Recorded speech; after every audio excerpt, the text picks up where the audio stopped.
हमारे गांव में ये पावर ग्रिड की, जब से ये पावर ग्रिड लगा उस टाइम के बाद हमारे गांव में बहुत सी बीमारी आ गई, कैंसर की, हार्ट अटैक की, बहुत से नए बालका का भी हार्ट की बीमारी आने लग रही है। हम जी नहीं सकते, ये ऐसी भयंकर बीमारी कर दी, गांव का नाश कर दिया। सरकार हमारी सुनाई नहीं कर रही, जिला प्रशासन भी सुनाई नहीं कर रहा। हमारे यहाँ कोड़ियों के गाँव में ज़मीन पर ये पावर ग्रिड के टावर लगाए जा रहे हैं और हमें लठ मार के भी दबाया जा रहा है। गांव से ज़बरदस्ती की जा रही है हमारे साथ, हमारी ज़मीन छीन ली, हमारा रोज़गार छीन लिया और हमें यहाँ सूत्र डाल जीने भी नहीं देती सरकार।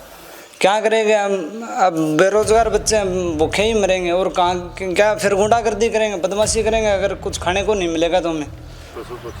जहां हम इस वक्त खड़े हैं आप देख सकते हैं कि कई हाई वोल्टेज टावर्स हमें नज़र आ रहे हैं, लेकिन जो आप सुन नहीं पा रहे हैं वो इस टावर्स से एक अजीब सी गूंज है जो आ रही है, वाइब्रेशंस की, रेडिएशन की एक गूंज है, हवा के साथ साथ जो है हमें सुनाई भी दे रही है। जब आप वोट डालने जाएं तो जो 750 से ज़्यादा किसान आपके लिए और हमारे लिए शहीद हुए हैं उनको आप नमन करके जाएं, उनकी शहादत को नमन करके जाएं। तो इस प्रकार की मुहिम पूरे हरियाणा में चल रही है। एक हमारा कार्यक्रम चल रहा है सवाल पूछने का।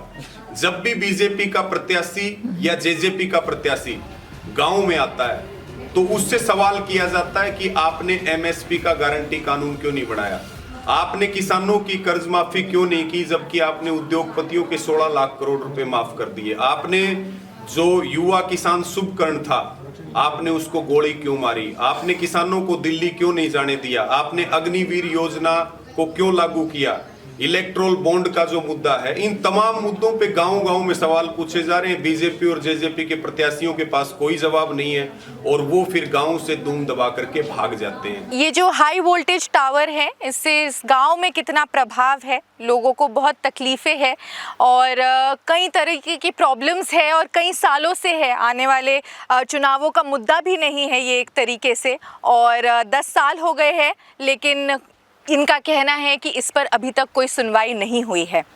अगर रोज़गार नहीं मिलेगा तो हम क्या करेंगे? बदमाशी करेंगे, डाका डालेंगे, लुटेरे बनेंगे और क्या करेंगे? और कोई सुनवाई नहीं हो रही है। सरकार ने अग्निवीर योजना कर दी, युवाओं का भविष्य तो बर्बाद कर दिया इस सरकार ने। मोदी गवर्नमेंट ने तो बहुत ही नुकसान कर दिया, देश को 70 साल गलने धकेल दिया। आपने पढ़ाई की है? हाँ, मैंने पढ़ाई किया। किसमें? मैंने +2 करके BA करी है और ITI करी है इलेक्ट्रिशियन से। अच्छा। कोई रोज़गार नहीं मिला, बहुत सारे फार्म भर लिए, कोई भी सरकारी जॉब की नौकरी नहीं मिल रही। बहुत लोग पैसे, कौन कहता है कि सरकार में पर्चे और खर्चे नहीं चलते, पैसे मांगते हैं। 1-1.5 किला जमीन का इसने बेच के कहाँ से रुपये लाएंगे? ये बेच देंगे तो फिर खाने के लिए कहाँ से आएगा?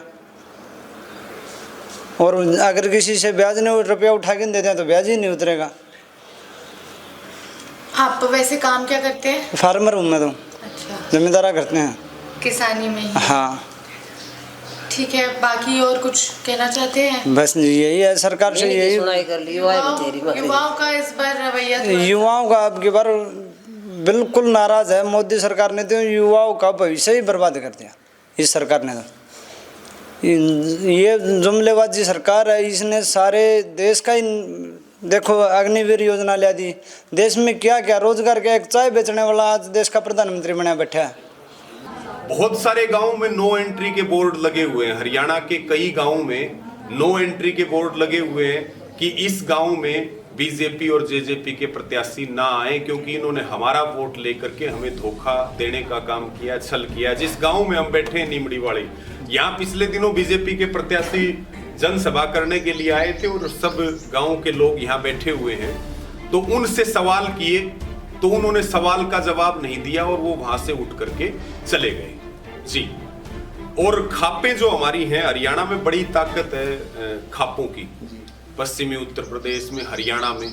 तो खापे भी अपने स्तर पे गांव-गांव में अपने अपने लोकसभा क्षेत्र में मीटिंगें कर रहे हैं, गांव के चौपालों में जाकर के, कि हमें भाजपा को वोट नहीं देना है, हमें वोट भाजपा को हराने वाले कैंडिडेट को देना है। और इसका असर आप देखेंगे कि हरियाणा में भारतीय जनता पार्टी के लिए, पूरे देश में तो आप देख ही रहे हैं, लेकिन हरियाणा एक अच्छा सबक सिखाने वाला है बीजेपी को।